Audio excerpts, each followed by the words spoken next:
Some killers attack complete strangers.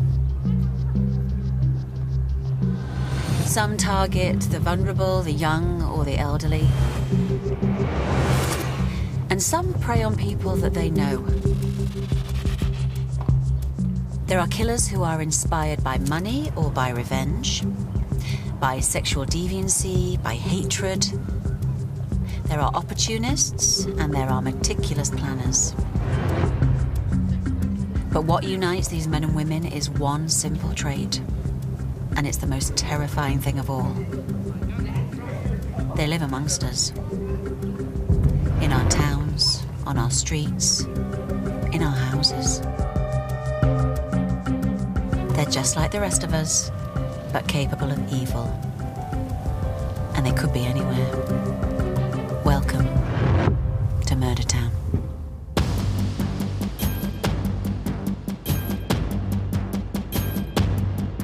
Do you feel it in the air? Oh. Something wicked this way comes. Something wicked this way comes.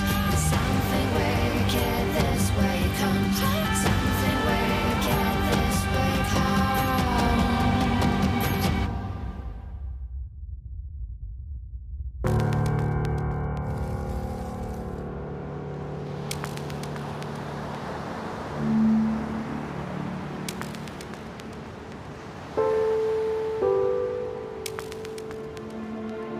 Every town in the UK has witnessed some horrors. But there are some places where murder has left its mark and will never be forgotten.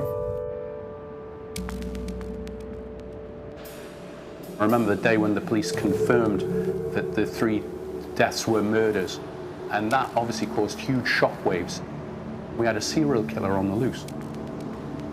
I seen my dad cover his face, and I asked him what was wrong, and he'd said there's a body being found. To be able to do something like that to another human being is beyond me. They're not human. Tonight we're in Sunderland, an industrial town in the northeast, known for shipbuilding and coal mining.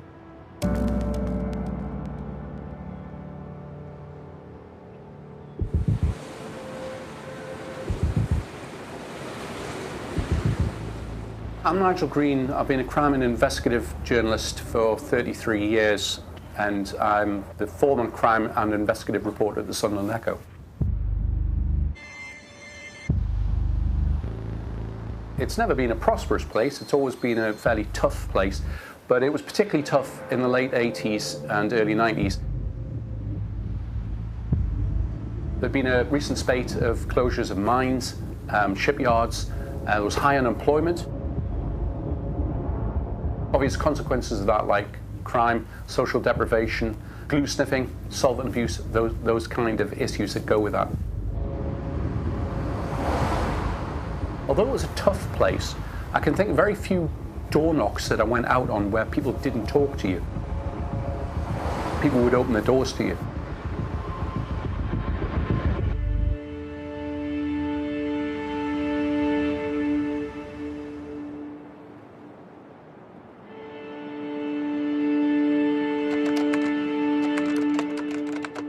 My dad used to work at Weymouth Pit, underground as well. And he worked there from leaving school, I think. Lindsay grew up in the Roker part of town. In the early years, it was mum and dad, Lindsay, and her brother Thomas. I had the best family I could have asked for. My mum and dad were great. We were very close. I loved it. We lived in pit houses, so everybody knew each other, looked after each other's children if they were playing in the street. Everybody used to be out. We all had toilets outside, so it was it was still back like back then, really. It was nice.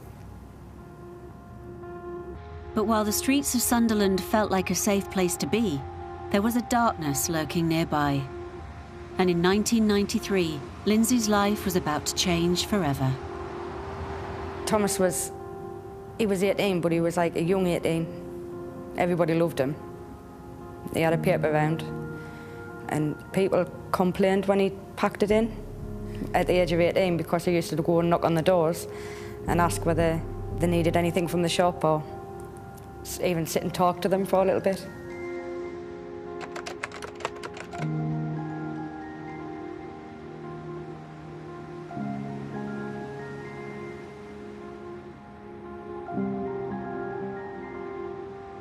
He was in the TA. He loved going there. He tried the army, but he got homesick and joined the TA instead. On the Friday, woke up just a normal morning. Thomas was due to go with the TA on the Saturday, and he had all of his stuff sorted out. It was all ready to go the next day. My dad came in from work. My mum got ready for work, and she went off, and it was a normal night.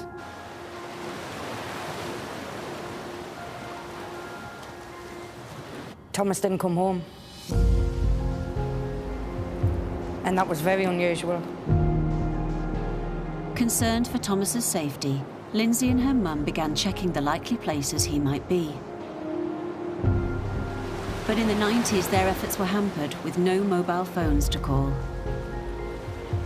The last time I seen Thomas, he was standing at the fireplace when I left for school. It was so unusual for him not to come home. He'd never done it before. There was something not right.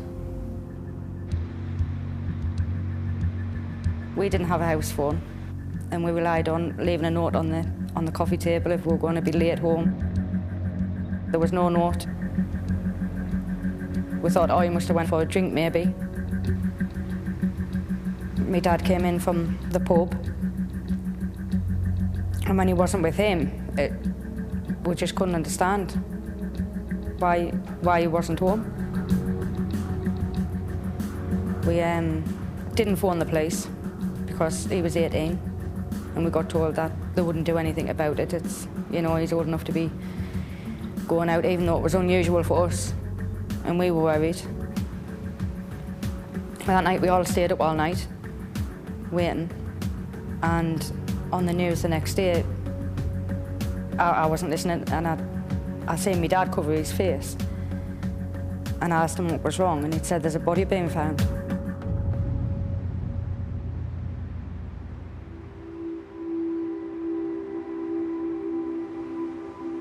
The local news were reporting an unidentified body that had been found in the city, less than a mile from where Thomas lived.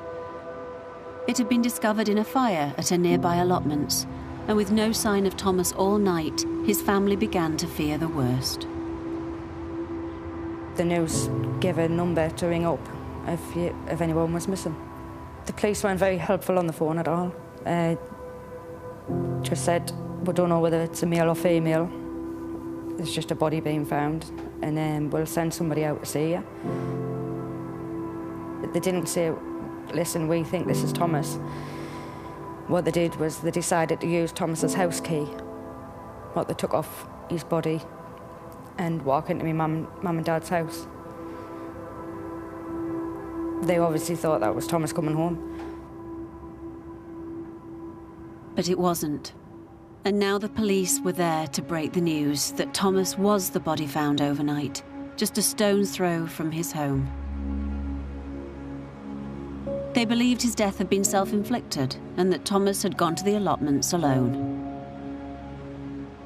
We all just went into shock. My mum and dad mostly.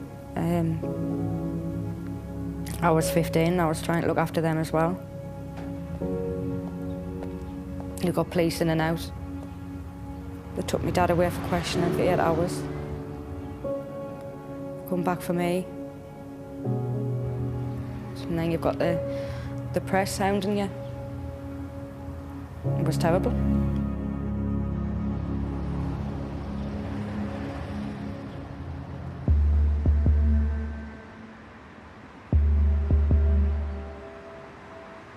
So Thomas Kelly had died, and despite the police believing otherwise, his family were convinced that there was foul play.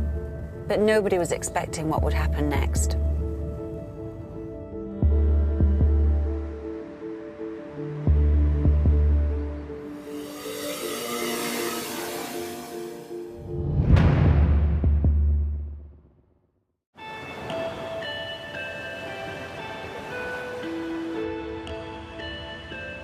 In 1993, police were looking into the suspicious death of 18-year-old Thomas Kelly.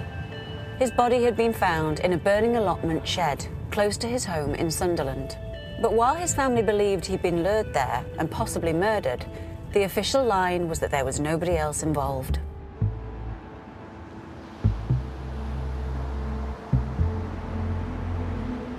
It was a discovery of a young lad in a burned-out building.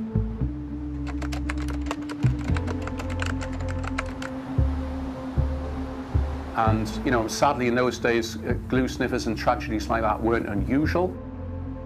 I don't even remember doing much on the story at the time. It was just the discovery of a lad's body.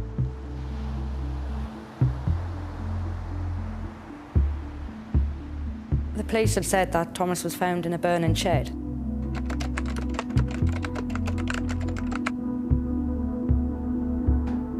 We couldn't understand why he would be on that allotment. It was close enough to the house, but definitely not somewhere you would go and not go alone. The police had said it's mysterious but not suspicious. And we didn't agree with that at all. And the police, they weren't listening.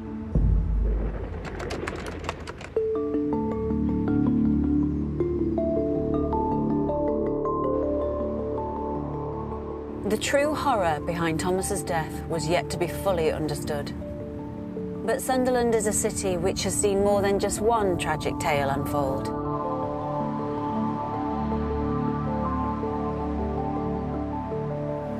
In 2002, Leslie Purvis beat a young mum to death after a 2-year campaign of bullying and intimidation.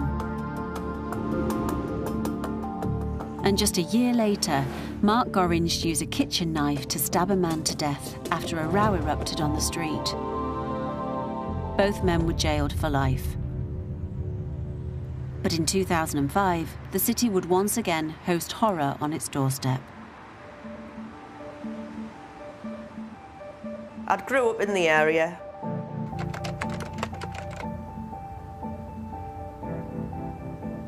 It's quite a close-knit area.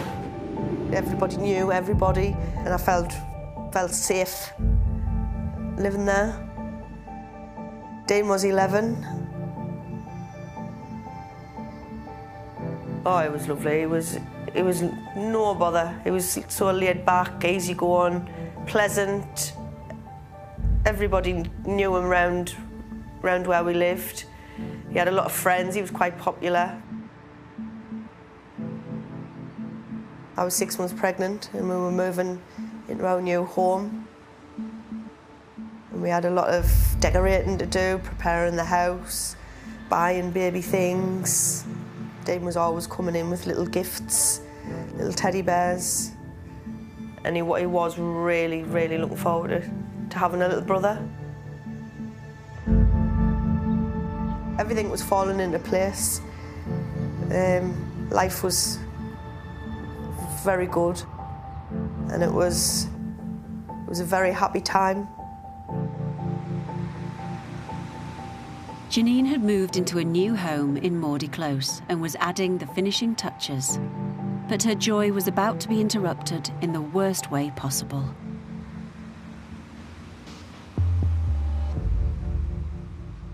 It was one summer evening. I'd only lived in the house for 5 weeks, and I was got some little conifer plants, and I was putting that a little area underneath my front sitting room window, and I was planting them in there. And Dane and his friend from school were sitting on the step eating ice lollies. His friend stayed till roughly 9 o'clock. He didn't live too far away from where we were before he went home. Me and Dane went in, we got baths, pyjamas on, settled, and then we went to bed roughly 10 p.m.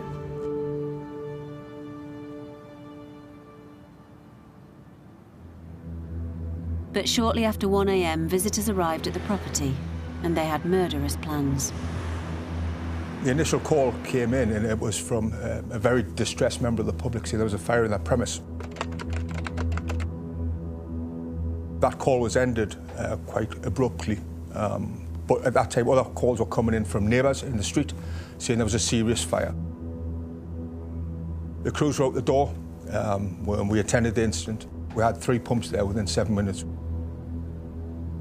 It was evident from the outset on arrival that this was an unusual and quite a unique fire in terms of the ferocity of the flames and smoke coming out of the ground floor.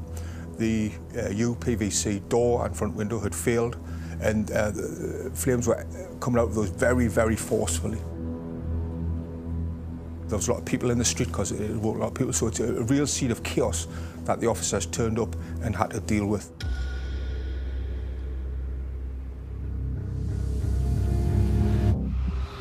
Within 6 to 8 minutes of ignition, which is a really quick time, the fire was fully involved, and that means that everything was on fire in that house.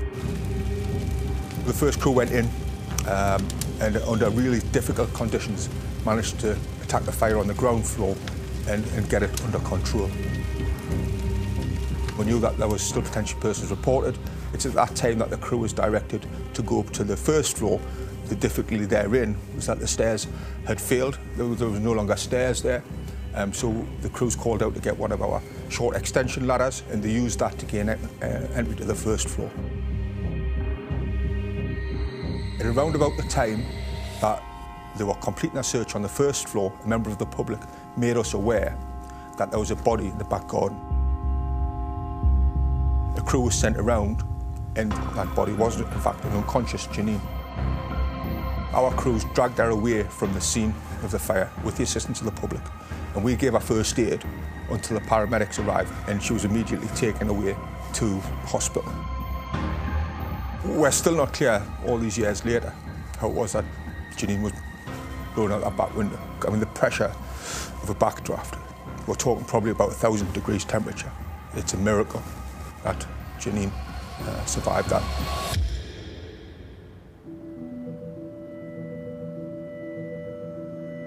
Seven days later, and Janine was slowly waking up in hospital. I remember my eyes flickering and squinting, and I could see lights, and then I was drifting back out again, and then when I eventually did come round, I couldn't move. My back was broke. I had a fractured skull, I had a bleed on the brain and burns. Janine was lucky to survive, but that wasn't the only miracle. I was 6 months pregnant at the time, and it's an amazing, absolute miracle how, I mean, I was barely hanging on in there, and he was absolutely fine. Not a thing wrong. Still to this day, I don't have any memory of anything whatsoever, but yet I was informed that I was the first person to make a phone call to the fire brigade, which I'm totally unaware about. As Janine recovered, she began to learn the full horror of what had unfolded and what had happened to her. Apparently my body was found slumped up against the side of the house. I must have been blew out the window and then just dropped.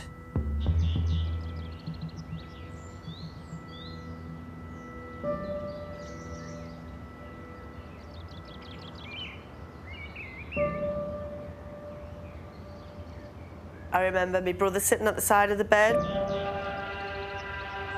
I just looked at him and he said, "Janine, it's Dean." He didn't make it.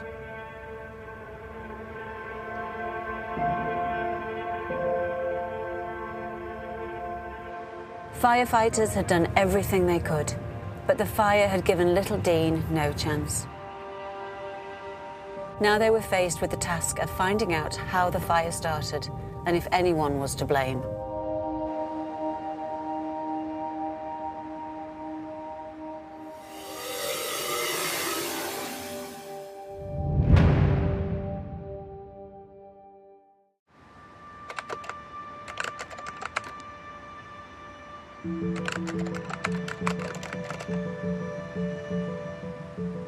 When the city of Sunderland learned about the tragic fire that had killed Dean Pike, they were shocked.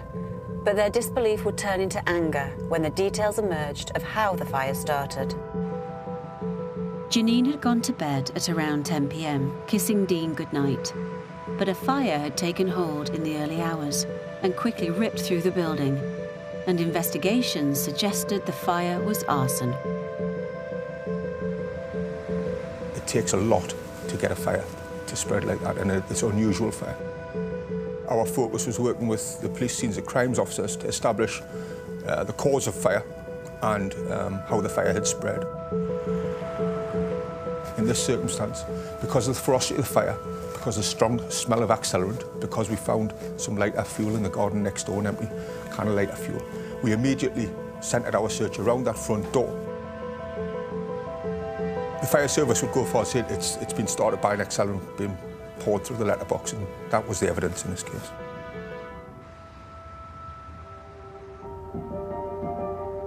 The police were constantly, they were desperate to get in to speak to us.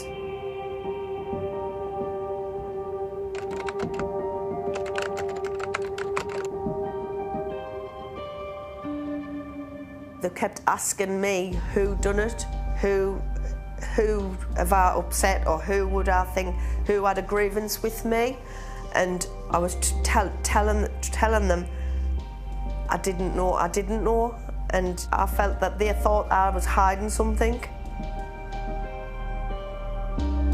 To think that I was hiding someone that's come and killed my son it's a horrible feeling, because I wouldn't have cared who had done it, who had set my house on fire.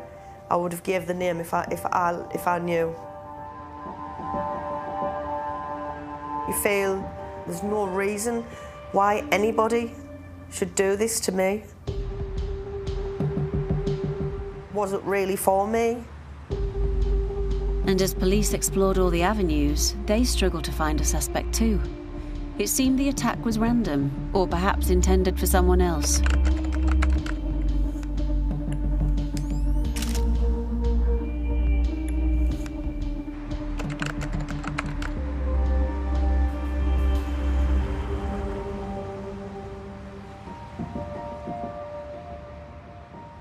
Police took images of the pair to hospital to show Janine, in the hope of understanding the motive.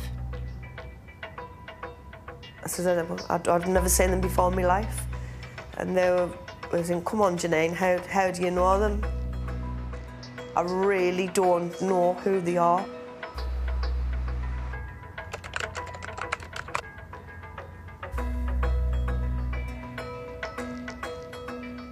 Dean Pike had been killed because arsonists had got the wrong address.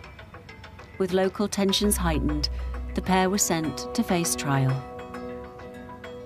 It was hard to sit there and look at these two men that showed no remorse.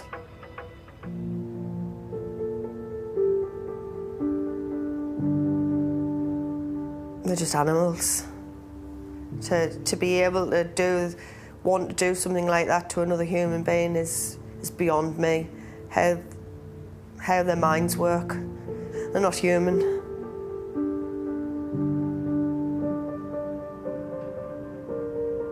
I've been in a lot of fires in my time, 22 years I've been in the fire service. This is the worst fire that I've been to in my whole career.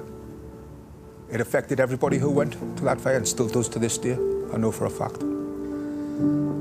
There is nothing more we could have done to prevent this happening. The only person who could prevent this happening is by somebody choosing not to pour an accelerant and ignite it through a letterbox. It had a massive effect on everybody that knew Dean. I've had cards and letters from people across the country, people who I've never met. The response was lovely. To know that so many people, even strangers, that actually care. 13 years on, Janine still struggles to get past the loss of Dean. But she's not alone. When the fire struck, she was 6 months pregnant, and now baby Mackenzie, who miraculously survived, is learning about what happened, and his older brother. Mackenzie's aware of what happened to Dean. Him and Dean are in a lot of ways are alike with the football, and they both were very thoughtful. His teachers have said he talks about his brother a lot. For all he never met him, he still talks about him. I'm proud to say I'm the mother of the two of them.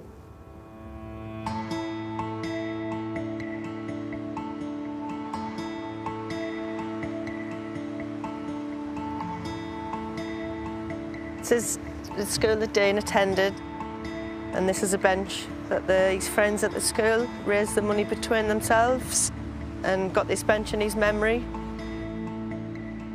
And also they paid for a brick at our football stadium, which was very, very thoughtful of the children. Obviously a traumatic time for them to hear about Dean's death, and especially in the way that he died. It just feels like it's just happened recent. But there's a lot of years gone by. He was 11, 6 weeks before his 12th birthday. He had his whole life ahead of him. He would be 25 now.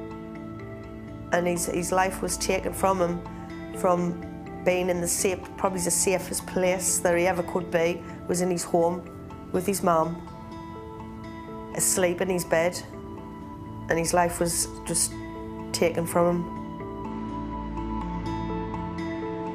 The bravery and resilience and personal strength Janine's shown to carry on with her life, it's got to be something to be admired.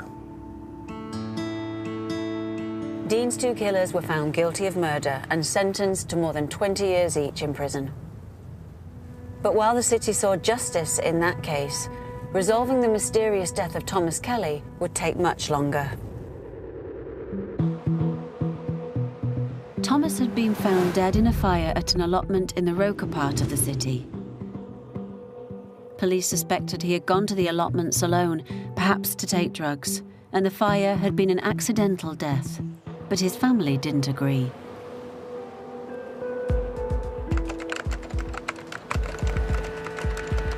To be fair to the police, they would deal with tragedies like this on a regular basis. A teenage boy found in a derelict building, all the signs of glue sniffing, and a fire to mask any clear and obvious evidence of murder. So there'd be no obvious reason to cause concern. But the city would soon be rocked, as another boy was found in similar circumstances.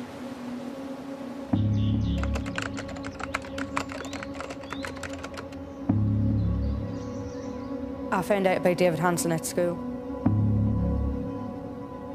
The teachers actually pulled us in from the yard and took us into a room and told us that there'd been another boy from the school found in a fire. It was just 10 weeks since Thomas had died. Now there was a second victim. David Hanson was 3 years younger, and unlike Thomas, he'd not been found in an allotment, but in a derelict property on Roker Terrace. But both boys attended the same school. Now the community was questioning whether the two deaths were connected or just a coincidence. The house where David Hanson was found is a 10-minute walk from where Thomas was found. So it's very local, it was all close to each other. The police started saying and putting out to the media that it was a new drugs craze, but it didn't make sense at all. My mum and dad went mad. They were saying there was no chance. Where's the evidence? Kept saying, where's the evidence? And if you think my son's taking drugs, my mum had said, you show me evidence of him doing that. And there was no evidence at all.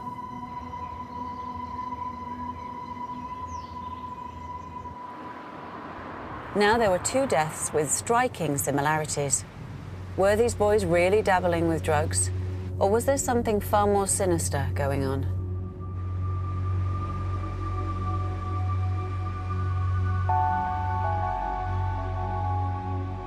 Around that time, I remember talking to a police officer I knew, and he was saying that their feeling was the second body was just a coincidence, and nobody particularly raised an eyebrow that there was anything amiss. But then there was a third victim. Just 3 weeks later, 15-year-old David Grief suffered the same fate, and again he went to the same school. This time the body had been found in allotments just 50 yards from where Thomas Kelly had been discovered. The similarities were obvious. David Grief was in the same year as David Hanson, both a year below me. He was found in the same allotment as my brother, in a burning shed.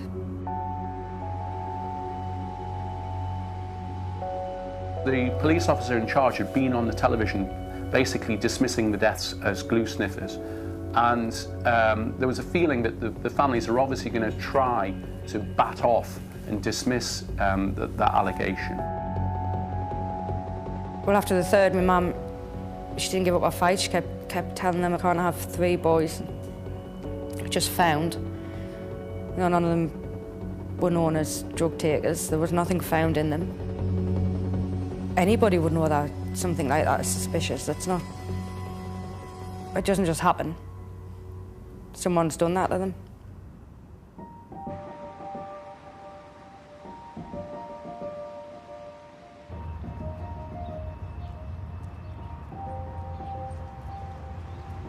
The Sunderland Echo had a very good reputation, a good name around the town, selling 75,000 copies a day.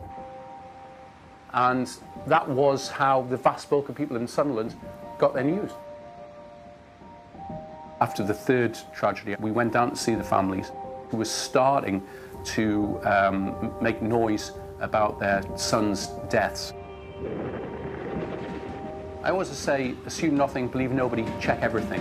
And I was always very cynical about what people would say, but when we spoke to all 3 families and we started to hear what they're saying, and there was a common theme, they were decent lads. There was no obvious glue sniffing, and what the families were saying started to make sense.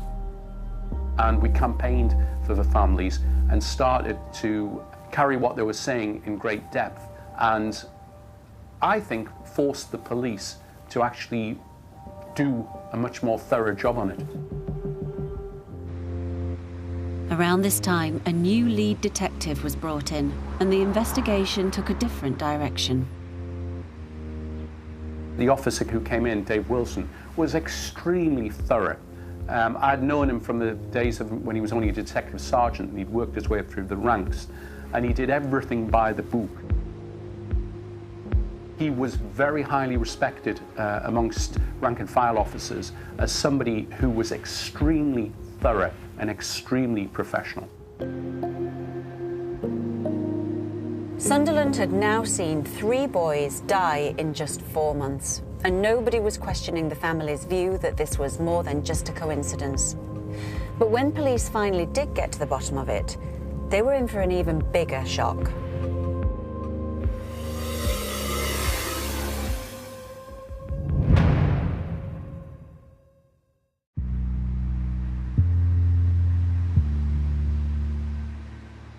In 1994, police in Sunderland were investigating the deaths of 3 boys in just 4 months.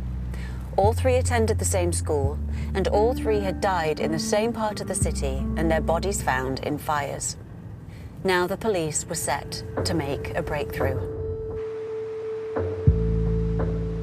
I remember the day when the police confirmed that the 3 deaths were murders and they were linked. And that obviously caused huge shockwaves. It was now clear that these lads had been murdered, and we had a serial killer on the loose. That killer, police believed, was a local man called Steven Grieveson.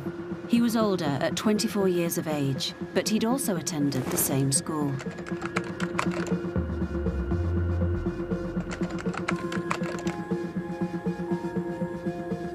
We knew all the time. We knew all the time Steven Grieveson was involved. Steven Grieveson was questioned within 24 hours of Thomas's murder and 24 hours of David Hanson's murder. He was a bad person. If people didn't know him, they knew of him. Indeed, Thomas Kelly, the first victim, did know Steven Grieveson. And he'd even revealed before his death that he was afraid of Grieveson. Thomas would go on a line-up to help the police out and he would get paid £10 or something. This one time, Grieveson was the suspect for burglary. And as far as I know, he'd walked past Thomas and he blamed him for what he'd said, shopping him up. And he was going to kill him. He was the only person that had threatened him. He was the only person he was really scared of. So Grieveson had made threats to kill Thomas after being alongside him in a lineup for burglary. But could that be the motivation for murder? A court would decide, as forensic evidence linked Grieveson to the scenes, and he was charged with 3 deaths. When they came and said they were going to charge him, it was relief that the police were listening to us all. We had to go to court because we were told so many different things at the beginning that we wanted to try and hear it properly and find out what really happened.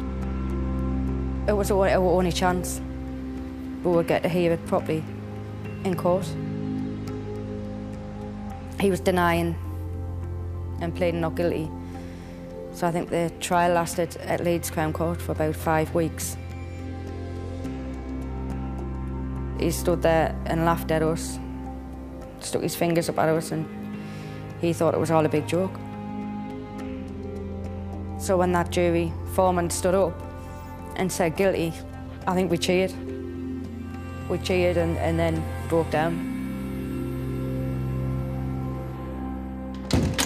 Steven Grieveson was jailed for the 3 murders. But unbelievably, there were more crimes that he was yet to be accused of.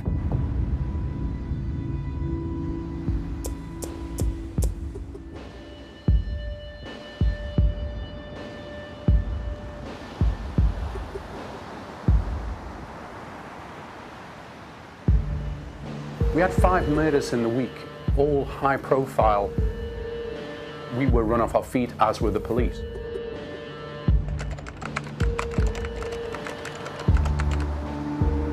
Very difficult murders for the police to handle. Simon Martin being just one of those. There was obviously a lot of worry in the town about what was going on, even though they were all separate, unrelated murders. Simon Martin was 14 years old. He lived in the same area, and his death was 3 years before the spate of fires. Indeed, his murder was entirely different. Simon's body was found in a derelict building, and it had been a particularly brutal murder. He'd been beaten to death with weapons. Police found few clues in the property, and the only lead they had was a fingerprint that they assumed belonged to the killer. But when the fingerprint was matched, it came up with a local boy who denied all knowledge.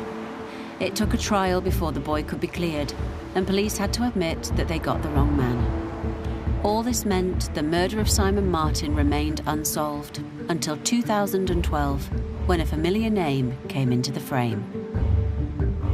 We always knew that Steven Grieveson was involved. So when he got arrested for that, we weren't shocked. We always knew.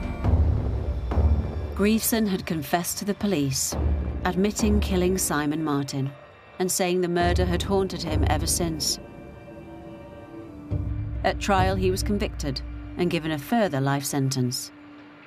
But many in the city couldn't help but feel that if Grieveson had been caught after killing Simon Martin, then 3 more boys wouldn't have lost their lives. I'm angry with the police. I'll always be angry with the police. At the beginning, they just didn't do it right. I knew it wasn't right. I was 15-year-old. I knew the way they were working just didn't make sense. I think the police wanted to brush it under the carpet, and if it only happened to Tom, I think they would have managed that. We all make mistakes in our jobs, and the police are no different, but I'm a strong believer that when the police do make mistakes, they have to be held to account.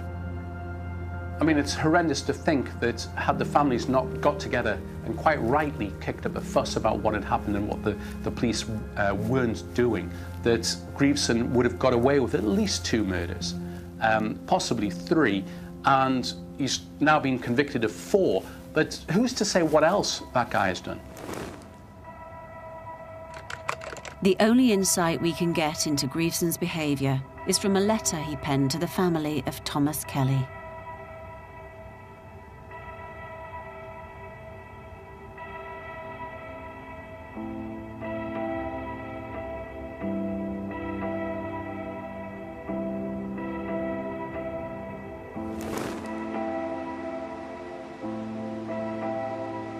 I don't think he'll ever walk the streets again, and that's a good thing.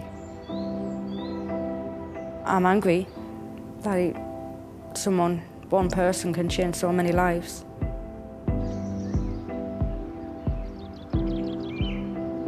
I miss my brother, loads. Often wonder what he would be like. I think the bond that we have with the other families is give us more strength than doing it alone. You know, I've got someone in David's sister that knows exactly what I'm going through. We've made good friends, but friends that we wish we didn't know. On that day, 26th of November 1993, my life changed. Everything changed, and it'll never ever be the same. We live our lives, we get on with our lives, but it's always there. It's always there. This is a city which has witnessed 2 unbelievable tragedies. A young boy who fell victim to 2 arsonists, and a local man hell-bent on killing who was able to slay 4 boys before he was convicted.